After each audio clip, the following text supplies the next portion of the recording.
Hey there everybody, welcome to the channel. Thanks for tuning in. Today we're going to be working on a couple of little issues here that I have. Just knocking them down one by one. As you well know, if you guys have been following this channel, you've probably seen all the stuff we've done to this 1998 Mitsubishi Eclipse GSX. And today is no different.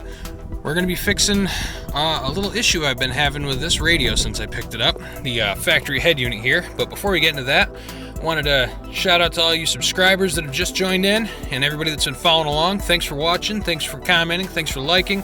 Appreciate all the responses we get, all the Instagram followers, keeping tuned for all the projects and all that. Thanks for watching everything, guys. I really appreciate it, and I really hope you're enjoying all this content. We actually got a few suggestions the other day from somebody, and yes, we will be doing a whole bunch of services and stuff like that. Once I got this car, I went through and changed all the fluids in it. So we're not due right yet, but as soon as we are, we'll go back through and we're going to be doing a new clutch. So we'll do the transmission fluid, we'll do the diff, we'll do the transfer case, all that stuff. It's going to be fun. But today's problem is this head unit. So I got this car, the radio did not work at all. It wouldn't turn on, there was no power anywhere, ended up being a fuse. So I got that sorted. I had this whole thing out a couple of times, messing around with some of the wires back there, checking things, plugging the antenna back in because the cable rattled loose. Let me show you what I got right now. You put the key in, you turn it on, everything lights up. I got the code for the radio because this is the stock head unit, blah, blah, blah. When you turn it on, all you get is static, no matter what you do. So I've checked the power amp underneath the passenger seat here. That thing surprisingly worked well. We got power to everything. All the fuses have been replaced. Everything turns back on, but we have an issue at the back of the car, and I'll show you. So if you've got one of these vehicles and you know it has a electric power antenna that goes up and down when you open up the driver's side door and start her up, it should power right up. Or is it when you power up the CD player? One of the two. Whenever you start it all up, it's supposed to expand and then contract. Or retract. Well, this thing's shot, and I've got this new job starting out here soon, and I want to be able to listen to some music while I'm driving for 45 minutes every single day. So we're going to replace the head unit soon, but today what we're going to do is get rid of this assembly. Now when it comes to the radio, you have a few different options for the antennas. I see a lot of guys out there replace these whole assemblies with OEM style assemblies, or just replace the belt that breaks, the little belt that holds onto the motor in there that makes the power antenna go up and down. I'm sure that's the issue here, but honestly, I don't want to have a 6-foot long antenna. I know it's, give or take, but I don't need a gigantic antenna hanging out of the back of this thing, and quite frankly, it's so much cheaper to go and buy yourself a little replacement from the AutoZone or the Advance. That's what I did.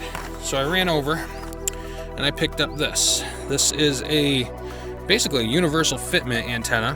Let me see if I can find the part number on here for you guys.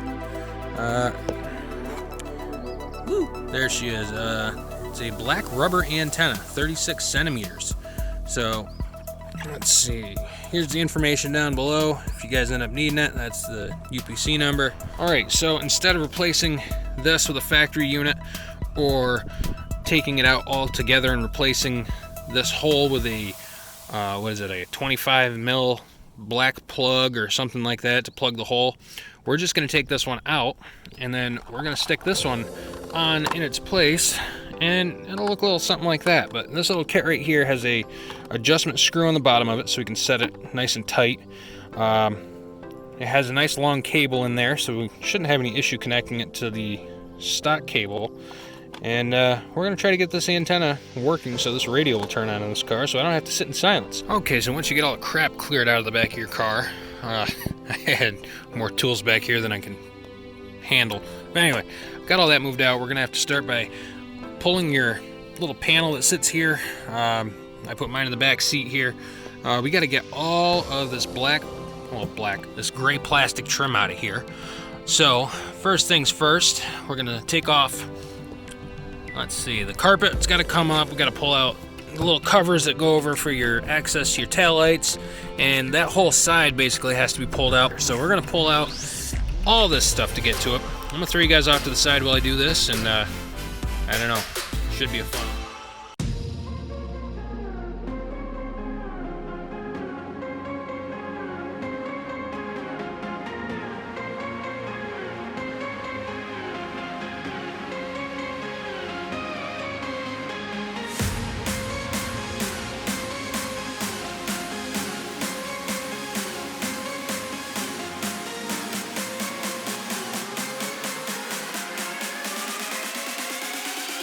Alright, so once you get the 2 screws in the back pulled out, 1 and 2 right there at the end of my finger, for the cover for your spare tire, there's 3 that hold this little tray in here that have the tools to change your spare out, and that little pan comes out. Then the same for this little one over here, 1, 2, 3 on the right side. Get those out so you can see your spare tire. Set all that stuff off to the side someplace. And then if you look along the bottom edge here, there's a bunch more Phillips head screws. There's 1, there's 2, there's 3, there's 4, 5, all the way around. You got to take all those out, and we're going to pop these covers off for access for our taillights also. And then we should be able to wiggle this thing free, I believe. Also, collapse down your seats. I'm going to get that done right now.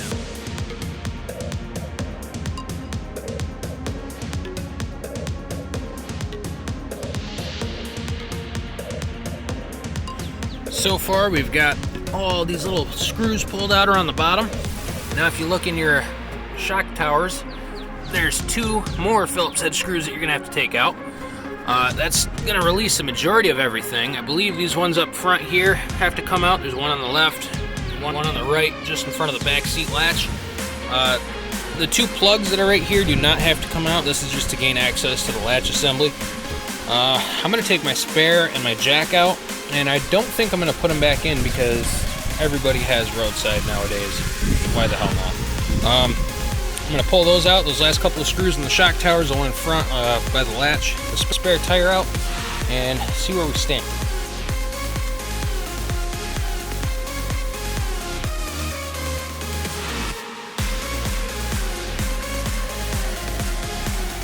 So I tried to be quick here. Sorry for the wind also, it's pretty damn windy up here. You also gotta take out these little clips up here that hold your carpet in. So we're gonna pull those out to get this stuff all cleared out. I don't know why I didn't pull those in the first place. And something else, once you get down here, in case you're wondering, this is how you get down to your washer fluid tank. And my sensor on it is bad. It's always said that that's the only light. If you watch any of the videos or I show the dashboard inside, it's the only light that's on. It's the level sensor. So I'm gonna tinker with that a little bit too. But also, when I did the 16G install, I bought some hard pipe and a 1G blow-off valve, and the gentleman who sold it to me was nice enough to send me a gasket. Also, guess where this guess where this thing was? Sitting down here. It slipped down through the cracks, so I used RTV. Looks like now I can pull the RTV out and put a real gasket in there. That's gonna be nice. So anyway, I'm gonna pull those 3 clips out real fast and then get back to you in a second. Okay, now we're in the home stretch. We got all the stuff out of here. Everything's unbolted and unscrewed. Now we're gonna start pulling out all these plastic panels. Give them a little wiggle. They're nice and free. Just don't forget that you have a wiring harness in the back of this light here that you're gonna have to also unplug once you get this panel pulled out, so don't go Hercules style and rip the thing out. I'm gonna start pulling all this stuff out, and we'll move on to getting that antenna out of there.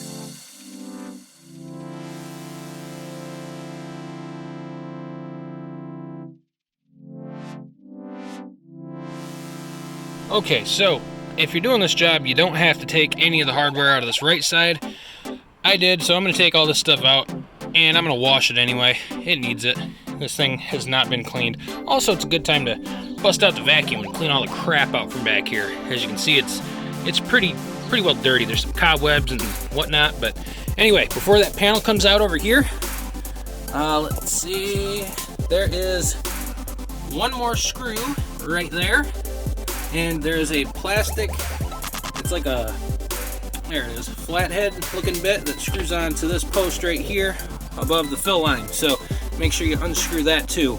And once you get the little clippy undone for the light, which is a simple little pinch clip, the whole side comes out.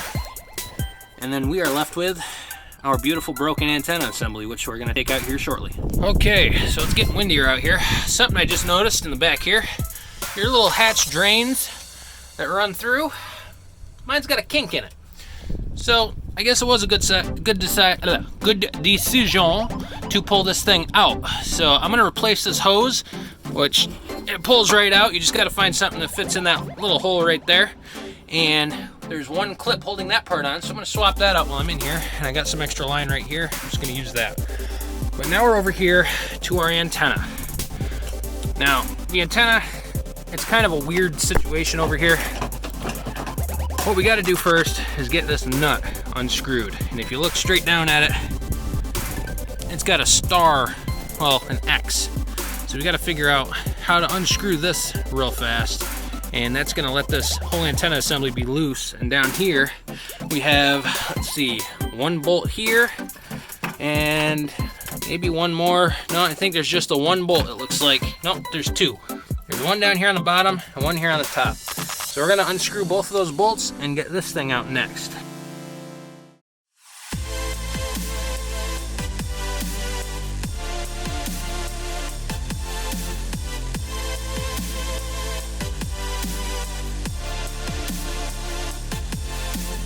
All right, so after you take out the two bolts right here, and you got this nut loosened out, this nut, once it's all spun off, it should pull straight up, there we go, and over top, like so.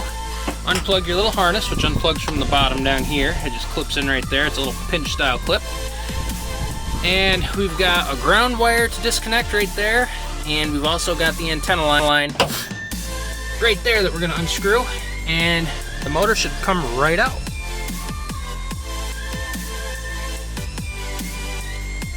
Alright guys, so here she is in all her glory. The stop nut on the top came off fine. I put a little PB blaster on there, but we've got that out. We've got the ground wire disconnected from the back of this body. We got the antenna unplugged. So there's also a drain tube for the body of this for if any water or moisture gets inside of the antenna. When it collapses, it drains out the bottom of the floor down there. This is it. And now I'm gonna hold on to this because these are repairable, and inside of this black cover there's probably a broken strap or the drive belt for it. So we'll hold on to this in case we ever decide to throw it back in the car, but for right now we're going to put this thing someplace else and get going on the new one. So the new one is still in the package right here. It's nothing special. It was like $10 or $12.99 or something like that over at Advanced Auto.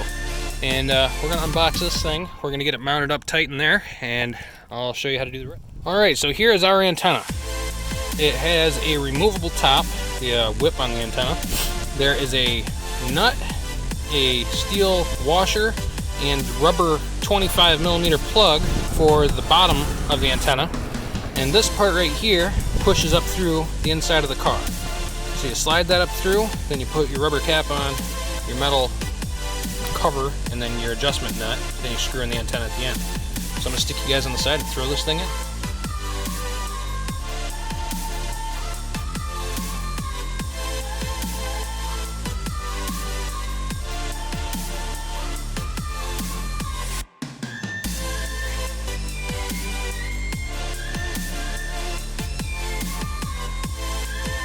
Okay, so once you get this thing screwed in nice and tight, you can take an 18mm deep socket and don't give it hell, but give it enough to seal it up nice and tight, get that ring nice and pressed against the body of the car there so you don't have any water ingress or anything like that. Now, all you gotta do is take your black antenna, screw that puppy onto the top, and get this nice and affixed. Make sure she's nice and tight. And then you want to take a look down the side of the vehicle, make sure it's not going to end up hitting your hatch when you open and close it, which mine is not. And the last step to this whole deal is taking your cable that you have here, and right up there, that's your plug that runs behind the stereo head unit up front for the antenna. So we're going to take this, we're going to plug her in, make sure she fits all nice and proper. There we go, you got to really stuff that in there.